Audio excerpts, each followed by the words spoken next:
বসেন। আপনারা বোঝেন না কেন এগুলা ভাই? সকল বক্তাদেরকে বলবো, খবরদার আপনার পিছনে কাউরে বাতাস করতে দিবেন না।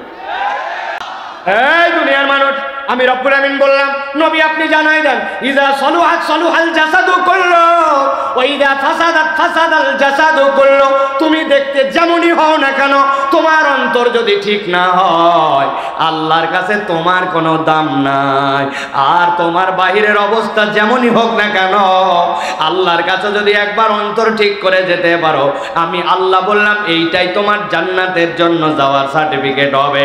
আর জান্নাতে যাওয়ার এই সার্টিফিকেট অর্জন করার জন্য আল্লাহ বলছেন কোরআন ছাড়া আর কোনো বিকল্প নাই।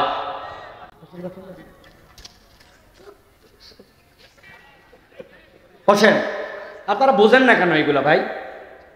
এই ওয়াজটা সারা পৃথিবীতে যাবে। এখানে আছেন 30,000 লোক, 10-20-30,000।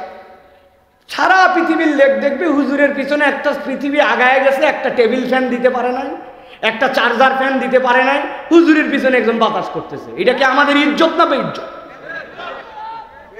আমি এটা বলি নাই কোনোদিন, আজকে সকল মিডিয়ার সামনে বললাম, সকল বক্তাদেরকে বলবো, খবরদার আপনার পিছনে কাউরে বাতাস করতে দিবেন না।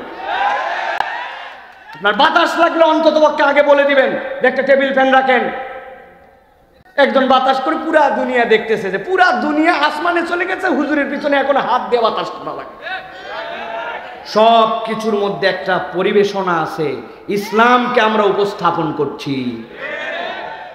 আমি অনেক স্টেজে এই কথা বলছি, ইদানিং আর বলি না, যে যেগুলো স্টেজে আমাদের সম্মানিত ব্যক্তিরা বসেন, অন্তত পক্ষে টাকনুর উপরে যেন কাপড়টা থাকে, অন্তত মুখে যেন দাড়ি থাকে। হাজার হাজার এখানে আলেম বসে আছে, আর আমরা এমন চেহারা নিয়ে বসে থাকি, বাহিরের মানুষ খারাপ মনে করে।